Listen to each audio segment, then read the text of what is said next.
гоё музейд ирчээд байж байна. Тэгээд ашгүй нэг англи хэлний тайлбарлагчтай сайн залуу байна. Маш бид хоёрын мэдэхгүй маш олон зүйлийг бид хоёр бас хэлж өгч явна.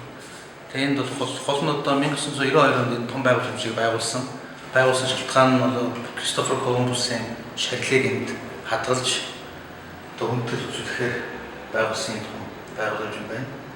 Энэ модыг Бразил гэдэг нэ би бол мэдэхгүй байсан юм байна. Тэгсэн Бразил гэдэг улсын нэрийг энэ модны нэрээр нэрлсэн гэж байна.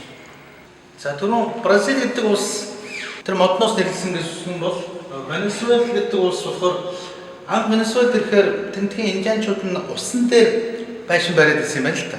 Тийм учраас одоо нэг Италийн Венецтэй төстэй байсан учраас Венесуэла гэж нэрлсэн гэж байна. Ингээ мэдэхгүй юмуд бол зөндөл байна. Энэ юм маш том музей юм байна. Энэ нөгөө Кристофер Колумбусын нээсэн орон болгон өөрийн гэсэн ийм жижигхэн уголок буюу юм боломжтой. За энэ боломж дээр өөрийн онцлогийг харуулсан маш олон зүйлсүүдийг ингэж тавьсан маш гайхамшигтай музей юм байна. Монголчууд хэрвээ Доминиканд ирэх юм бол энэ музейд бол ирж бас заавал үзэх ёстой газрын нэг юм байна. За бас нэг нэрний өвчнийг бас олоод авлаа шүү. Энэ өстой гой юм. Канада гэдэг улсыг Испаничууд бас анх нээсэн юм байна. Тэгээд Канадад яваад очисон тэнд үнэхээр юу ч байгаагүй. Ховоос нь тал гайхамшигтай байсан учраас Канада гэж нэрлсэн гэж юм. К гэдэг нь энд гэсэн here одоо Испаниар nada гэдэг нь nothing.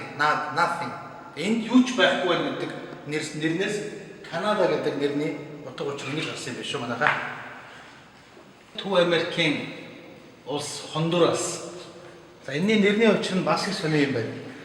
Одоо Хондураст анх очиод ингэж харсан чинь далайн давлгаа нь амар юм хүчтэй байсан учраас Хондура гэдэг нь давлгаа гэсэн зүг. Хондо гэдэг нь давлгаа гэсэн учраас Хондурас гэж нэрлсэн гэсэн түүхийг бас ярьж байна. За ингээд 1 2 3 4 орны нэр ямар учраас би болсон түүхээр энэ л гэж мэдлээ шүү дээ. За энэ бас нэг ус би хаана гэж мэдэхгүй энэ жижиг л ус байна гэж бодож байна. Төв Америкт байна. Curacao гэж ус юм байна. Тэгээ нэрийнх нь уучлал нь болохоор маш их какаотой. Тэгээд Q гэдэг нь Испаниар бол имжлэх, борцлох гэсэн утгаар агуулж байгаа учраас одоо бас тэрийн имжлэхний зорилготой ч юм уу одоо тэрийг ууж идэхээр бас би минь одоо гойж ус юм уу ямар ч байсан тийм учраас Curacao гэж хэлсэн юм байна. За бидний мэдих Барбадос гэдэг улс болохоор бас их сонин тийм Барбад гэдэг нь болохоор сахал урт сахал тийм ээ. Сахал хэмгээд.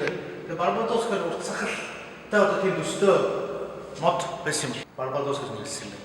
За ингээд хичнээн ч улсын нэрний хүчийг ойлгож одоо. Okay, amigo. You tell us 5 story about the name. And I tell you 1 story about the Moscow. Энд бас Оросын нэг үзмөр бас байна. Тэгээ би гайхаад Кристофер Колумбустай Оросууд ямар хамаатай гэсэн чинь энэ 1992 онд энэ байшинг барихад Оросууд бас тодорхой хэмжээний хандив энэ төр өгсөн юм байна. Тийм учраас энд байгаа гэж. Тэгэхээр би хэлж байгаа Moscow the capital city of the Russia, right? Yeah. And the river is flowing through the Moscow. From Moscow, yes. Mongolian we call Moshka. Okay. Because that river is very kind of like this, you know, zigzag.